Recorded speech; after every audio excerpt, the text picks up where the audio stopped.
जी, हुकूमत पंजाब ने लोगों की जायदादों पर जो कब्ज़े होते थे उन कब्ज़ों की रोकथाम के लिए एक कानून जो है गैर मनकूला मलकियती जायदाद पर एक आर्डीनेंस जो है वो जारी किया है, जिसके तहत अब हर शख्स जो है वो कमेटी के पास जाएगा और वो फिर आगे कमेटी जो है वो काम करेगी। अब कोई भी शख्स जो है वो किसी की जायदाद के ऊपर गैर कानूनी तौर पर कब्ज़ा नहीं कर सकता। ये एक आर्डीनेंस जो है वो जारी हो चुका है, जिस पर अब इम्प्लीमेंट जो है वो शुरू होने वाला है और इसमें कुछ चीज़ें ऐसी सामने आ रही हैं जिनमें इस्लाहात की अभी ज़रूरत है। कमेटी के पास जब लोग जाएंगे तो वहाँ किस तरह जाना होगा, किस तरीके से जो है वो उनकी जो है वो दादरसी होगी और जो केसेस अदालतों में भी चल रहे हैं क्या वो केस वापस हो जाएंगे या जो उनके जो मुद्दई हैं वो इस कमेटी से रब्ता कायम करेंगे। मेरे पास इस वक्त एडिशनल प्रोसिक्यूटर जनरल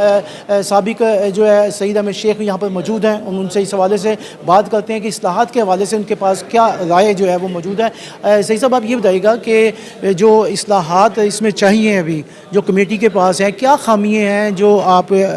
बताएँगे ताकि मज़ीद पंजाब गवर्नमेंट जो है वो उसमें अपनी इस्लाह जो है वो कर सके। शेन भाई, जो सब कॉन्टिनेंट की ये इलीगल पोजेशन की हिस्ट्री है ये काफ़ी पुरानी है। अगर हम लॉ में जाएं तो देखेंगे कि 1877 में जब इंग्लैंड की जो गवर्नमेंट है यहाँ आई तो उन्होंने आके स्पेसिफिक रिलीफ एक्ट इंट्रोड्यूस कराया, तो उसके अंदर उन्होंने सेक्शन 9 जो है वो इंट्रोड्यूस कराया जो अब तक राइज है कि आप सिविल कोड कैसे जो पोजेशन है वो रिस्टोर करेगी एविडेंस लेने के बाद। CPC उन्होंने इंट्रोड्यूस कराई और इसी तरह साइमल्टेनियसली उन्होंने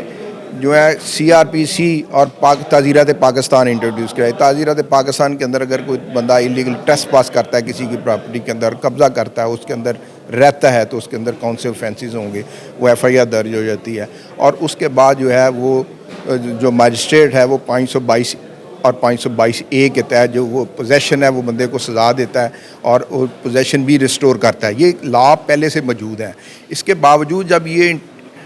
टेंडेंसी बढ़ती गई तो 2015 के अंदर फिर गवर्नमेंट ने इलीगल पोजेशन एक्ट लेके आए और उसके तहत भी सज़ाएँ भी थी और प्रोसीजर भी था और फिर हमने देखा कि वो भी चीज़ें जो हैं वो लोगों की जो टेंडेंसी बढ़ रही थी इलीगल पोजेशन वाली, उसके अंदर कोई ऐसा मौसर किरदार अदा नहीं कर सकी, जिसकी वजह से ख़ासकर गैर जो ममालिक में पाकिस्तानी रहते हैं वो पाकिस्तान के अंदर जब इन्वेस्टमेंट लेके आते हैं या अपनी इन्वेस्टमेंट यहाँ करते हैं तो उनके ज़मीनों पे कब्ज़ा हो जाता है, लोकल के यहाँ भी कब्ज़ा होता है। और ये मुतालबा दिन ब दिन बढ़ता जा रहा था कि इस टेंडेंसी को ख़त्म करने के लिए कोई मेजरमेंट लेनी चाहिए। तो गवर्नमेंट की ये बहुत अच्छी एफ़र्ट है। गवर्नमेंट ने एक कमेटी बनाई है डिप्टी कमिश्नर की सरबराही में इस लॉ के तहत और उसके अंदर DPO हैं, उसके अंदर AC हैं, उसके अंदर DSP कंसर्न है। ये कमेटी और डिप्टी कमीशन कन्वीनर है और जो कंसर्न बंदा है वो एप्लीकेशन जो है वो अपनी जाके डिप्टी कमिश्नर को देंगे और डिप्टी कमिश्नर जो है इस कमेटी को जो इस एक्ट के अंदर जो है इंट्रोड्यूस कराई गई है उसको वो मार्क करेंगे, वो उसके ऊपर इंक्वायरी करेंगे और उस कमेटी जो है वो 90 डेज़ के अंदर इसको डिसाइड करने की पाबंद होगी। अगर वो डिसाइड हो जाता है, अगर तो कोई डिसीजन हो जाता है, उसके अंदर कोई कंप्रोमाइज़ हो जाता है, रिकॉन्सिलेशन के अंदर ये चीज़ समझ आती है तो वो कमेटी जो है वो ट्रिब्यूनल को भेज देगी कि इनके इस फैसले की रोशनी में जजमेंट डिग्री पास कर दे, जो गवर्नमेंट ने स्पेशल ट्रिब्यूनल इस एक्ट के तहत मुकर्रर की है। इसमें क्या इस्लाहात क्या चाहिए? मैं अर्ज़ करता हूँ अगर जो है अगर वो नहीं होती तो कमिश्नर जो है कंसर्न डिवीज़न का वो उसके पीरियड को 90 डेज़ फर्दर एक्सटेंड कर सकता है। अगर फिर भी नहीं होती तो फिर विद इन नेक्स्ट 30 डेज़ के अंदर जो है वो ये कमेटी जो है अगर फेल हो जाती है रिकॉन्सिलेशन ऐसी चीज़ों के अंदर तो वो फिर ट्रिब्यूनल को भेज देगी और ट्रिब्यूनल जो है फिर उसके अंदर वो अपना सिविल प्रोसीजर कोड भी इस्तेमाल करेगी, फौजदारी भी करेगी और ऑफेंस भी देगी और पोजेशन को इसी तरह रिस्टोर होगी। देखना ये है कि ये प्रोसीजर तो वही है, इसके अंदर स्पीडीनेस क्या आई है, क्या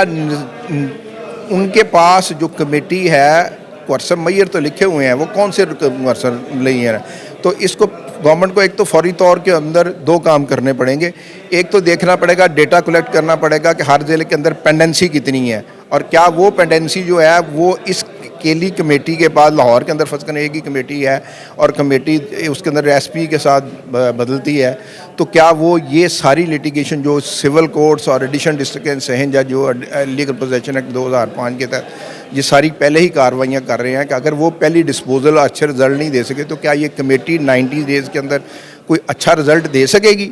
इसके लिए एक तो रूल्स बनाने बड़ी ज़रूरी हैं और रूल्स के अंदर आप देखेंगे कि लोगों के बड़े अहम राइट्स हैं। इसके अंदर लोग इस एप्लीकेशन के अंदर दूसरों की प्रॉपर्टी पे भी कब्ज़ा करने शुरू करेंगे। तो जब आप उस 90 डेज़ को आप